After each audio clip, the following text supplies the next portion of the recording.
జ్యోతిషాస్త్రరీత్యా ద్వాదశ రాశుల్లో 7వ రాశి అయినటువంటి తులారాశి మిత్రులారా, మీరు చిత్తా నక్షత్రం 3, 4 పాదములు, స్వాతి నక్షత్రం 1, 2, 3, 4 పాదములు, విశాఖ నక్షత్రం 1, 2, 3 పాదాలకు జన్మించిన మీరు తులారాశి వారిగా పరిగణించబడుతున్నారు. ఈ సెప్టెంబర్ నెల మీకు శుభాశుభ ఫలితాలు ఎలా ఉన్నాయంటే, గత కొన్ని నెలలుగా మానసికంగా, సామాజికంగా, శారీరకంగా క్షోభ అనుభవిస్తున్నటువంటి మీకు కాస్త కాస్త ఉపశమనం అని చెప్పచ్చు ఈ యొక్క తులారాశి వారికి.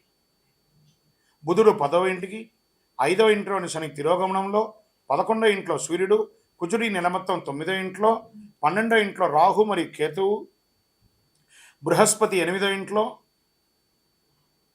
గ్రహాలు ఉండడం వల్ల ఫస్ట్ ఉద్యోగులకు తీసుకుంటాం, జీతభత్యాలు పెరిగే అవకాశాలు ఉన్నాయి. వృత్తి వ్యాపార పరంగా రాబడి పెరిగే అవకాశాలు ఉన్నాయి. లీగల్గా కోర్టు వ్యవహారాలు ఏమైనా ఉంటే ఒక కొలిక్కి వచ్చే అవకాశాలు ఉంటాయి. చేతిలో డబ్బులు నిలబడే పరిస్థితి ఏర్పడుతుంది, మధ్యలో వస్తుంది పోతుంది, వస్తుంది పోతుంది. వైద్య ఖర్చులు కూడా పెరిగే అవకాశాలు ఉన్నాయి. నేను ఇదేదో మిమ్మల్ని బాధ పెట్టాలనో కష్టపెట్టాలనే కాదు, గ్రహాల యొక్క కదలిక ద్వారా జరిగే, నేను ఆ గ్రహ లెక్క ద్వారానే చెప్తున్నాను. తులారాశి మిత్రులారా, ఈ నెల కాస్త జాగ్రత్తగా ఉండాలి, తప్పదు. ఆస్తి వ్యవహారాలను రాజీ మార్గంలో పరిష్కరించుకోండి. వ్యాపారంలో కొన్ని ఆర్థిక సమస్యలు, డెట్స్ మీకు ఇచ్చిన వాళ్ళు ప్రెషర్ ఇచ్చే అవకాశాలు ఎక్కువ ఉన్నాయి. ఆర్థిక లావాదేవీల మధ్యలో చాలా లీగల్ ఇష్యూస్ వచ్చే అవకాశాలు ఉంటాయి, జాగ్రత్త. నిరుద్యోగులకి వెయిట్ చేయండి, మాస ద్వితీయంలో అవకాశాలు వస్తున్నాయి. కుటుంబ జీవితంలో భార్యాభర్తల మధ్య నెల ప్రారంభంలో సఖ్యత లోపం అవుతుంది. ఈ విషయం తెలిసిన తర్వాత కూడా మీరు సఖ్యత లోపం చేసుకోకూడదు, రాజీ ధోరణి అవలంబించండి. సమాజంలో గౌరవ మర్యాదలు పెరగడానికి మీరు చాలా ప్రయత్నం చేయాలి. ధన ప్రవాహం మాస ద్వితీయంలో గణనీయంగా పెరుగుతుంది. కుటుంబంలో సంతోషం పెరుగుతుంది. భార్యాభర్తల మధ్య అన్యోన్యత పెరుగుతుంది మాస ద్వితీయంలో. శత్రువుల వేధింపు కాస్త నెల మొత్తంలో అధికం ఉంటుందండి, తప్పదు. పరోక్షంగా కూడా మిమ్మల్ని ఇబ్బంది పెట్టే అవకాశాలు ఉన్నాయి. మీ ఖరీదైనటువంటి నగలు, వస్తువులు అవన్నీ కూడా జాగ్రత్తగా ఉంచుకోండి. ఇంట్లో వస్తువులు దొంగలించబడే అవకాశాలు ఉన్నాయి. కార్యాలయంలో ఉద్యోగం చేసే చోట కాస్త అపశృతి వచ్చే అవకాశాలు ఉన్నాయి. మీ మీద నిందలు పడే అవకాశాలు ఉన్నాయి. కొంతమందికి ఉద్యోగం తొలగిపోయే అవకాశాలు కూడా ఉన్నాయి. అలా చెప్పడానికి బాధపడుతున్నాను, కానీ తప్పదు, ప్రయత్నం చేయండి. అక్కడ అలా పోకుండా ఉండడానికి మీరు ఏమేమి మార్గాలు ఉన్నాయో తీసుకోండి. వ్యాపారంలో పురోగతి మాస ద్వితీయంలో ఉంటుంది. మీ యొక్క పోటీదారులు చాలా ఇబ్బంది పెట్టే అవకాశాలు ఉన్నాయి. ప్రభుత్వం నుంచి కూడా మీకు స్ట్రెస్, మీరు ఏదైనా పర్మిషన్స్ కోసం పెట్టిన లెటర్స్ కానీ లేకపోతే ఇంకోటైనా ఏదైనా ఉంటే కూడా అది కూడా కాస్త జాప్యం అయ్యే అవకాశాలు బాగా ఉన్నాయి. క్రీడాకారులకి సాహసోపేతమైనటువంటి క్రీడలో పాల్గొనేటప్పుడు చాలా జాగ్రత్తగా వ్యవహరించండి. మానసిక ఒత్తిడి, స్ట్రెస్ పెరుగుతూ ఉండడం వల్ల కొంచెం మైగ్రేన్ లాంటిది మీకు వచ్చే అవకాశాలు ఉన్నాయి. దినచర్యను మంచి చక్కగా వ్యాయామం లాంటిది చేయండి. ఈ నెల కాస్త ఇబ్బందిగా ఉంది కాబట్టి ఏదైనా తీర్థాటనం, క్షేత్రానికి వెళ్ళి ఇష్టదైవాన్ని ప్రార్థన చేయండి.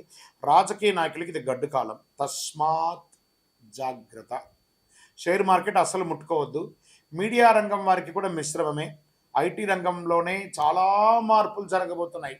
తులారాశిలో ఉన్నటువంటి ఐటీ రంగంలో ఉద్యోగస్తులకి ఒకటి, మీ ఉద్యోగం వదలడం జరగచ్చు, లేదా ఉన్న ఉద్యోగంలో నుంచి పై పదవికైనా కింది పదవికైనా వెళ్ళొచ్చు, లేదా ఈ ఉద్యోగం మార్పు అయినా జరగవచ్చు. వివాహం కాని వారికి ఇంకొక నెల వెయిట్ చేయండి. సరే, ఈ నెల మంచి రోజులు ఏమైనా ఉన్నాయా అంటే సెప్టెంబర్లో 3వ తారీఖున, 6వ తారీఖున, 9వ తారీఖున, 12వ తారీఖున, 15వ తారీఖున, ప్రతి 3 రోజులకి ఒక రోజు బాగుంది. చంద్రాష్టమం సెప్టెంబర్ 22, 9, 2024 6:09 ఉదయం నుండి 24, 9, 2024 9:55 ఉదయం వరకు చంద్రాష్టమం ఉంటుంది. చాలా జాగ్రత్త. ఆల్మోస్ట్ ఆల్ ఈ నెల బాగాలేదు, అందులో ఈ 2 రోజులు ఇంకా గట్టిగా బాగాలేదు కాబట్టి జాగ్రత్తగా ఉండి. గురువారాల్లో దక్షిణామూర్తి ప్రార్థన చేయండి, గణపతిని ప్రార్థన చేయండి. గం గణపతి మహానుభావ, గణపతి అనుగ్రహం చేయండి. ఏకదంత లంబోదర విఘ్న వినాయక. ఎలాగూ సెప్టెంబర్లో చక్కగా వినాయక చవితి వస్తుంది కాబట్టి ఆ వినాయక ఆరాధన చక్కగా చేయండి. ఆ మట్టి గణేశుని ప్రార్థన చేయండి. అన్ని రకాలుగా బాగుంటుంది. ఆరోగ్యం పట్ల జాగ్రత్త వహించాలి. వాహనం నడిపేటప్పుడు జాగ్రత్త, జాగ్రత్త, జాగ్రత్త. మళ్ళీ తులారాశి మిత్రులారా ఈ నెల జాగ్రత్త. మళ్ళీ చెప్తున్నాను జాగ్రత్త. మీ యొక్క కొంచెం ఈ ఇబ్బందులన్నీ తొలగడానికి ఏం చేయాలంటే, మీ యొక్క ఇష్టదైవ ప్రార్థన చేయండి. మీ యొక్క కులదైవం యొక్క దేవాలయంలో వెళ్ళి, మీ వయసు ఎంతుందో అన్ని దీపాలు వెలిగించండి. ఓవరాల్ గమ్ అంటే చూసారా పెదాలు ఎలా మూసుకున్నది? గమ్ గణపతి అని సైలెంట్‌గా ఉండడానికి ప్రయత్నం చేయండి. అన్నీ అవే సర్దుకుంటాయి. సైలెంటే ప్రతిదానికి కూడా సమాధానం. అధైర్యపడక్కర్లేదు. రానున్న రోజులన్నీ మీవే. చాలా రోజులు మంచి మంచి రాబోతున్నాయి. మంచి మంచి రోజులు రాబోతున్నాయి. కాస్త ఓపిక పట్టండి. మీ యొక్క సంపూర్ణ జాతకం తెలుసుకోవాలనుకుంటున్నారా? మీ పరిసర ప్రాంతాల్లో ఉన్నటువంటి జ్యోతిష్ శాస్త్ర నిపుణులను సంప్రదించండి. లేదా మా ద్వారా తెలుసుకోవాలనుకున్నారా?